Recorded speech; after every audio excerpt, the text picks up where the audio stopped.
This is a message for all Christians in America. I need you to listen up.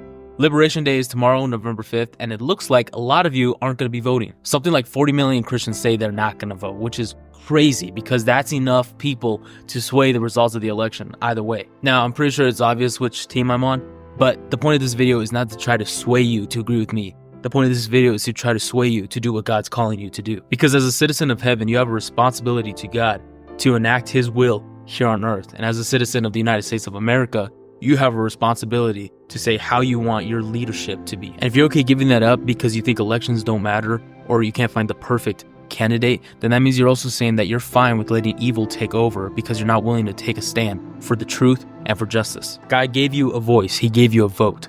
Use it. And if you're saying you want to vote but you don't know who to vote for or you're not feeling good either way, then let me just tell you something. Only one of these candidates overturned Roe v. Wade and has a pro-life running mate to protect the life of the unborn. Only one candidate didn't start any new wars during his term and is the only one with a plan to stop the wars that we have going on right now. And only one of these candidates is actively searching for the will of God and is accepting the blessings from God on his life, while the other one is telling Christians to go away. And that's why this is so important, because at the end of the day, this is not a fight for a political candidate. This is a fight for the morality of this country. Are we going to take a stand and welcome Jesus back into our country? Are we going to stand back and let Satan run it over with his cronies and his puppets? And look, I know the audience I have. I know I'm not going to reach all 40 million Christians, but if I can reach one of you, that causes you to reach somebody else, which causes them to reach somebody else, we can start a movement. And I know it's happening tomorrow.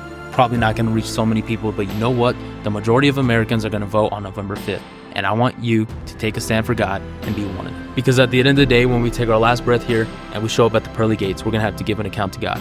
And I want to make sure that I can say, hey, I did what I had to do. And I want to make sure that you can say the same thing. So that's my message to all Christians. Vote for life, vote for truth, vote for peace, just vote. Tomorrow's Liberation Day, get out to the polls.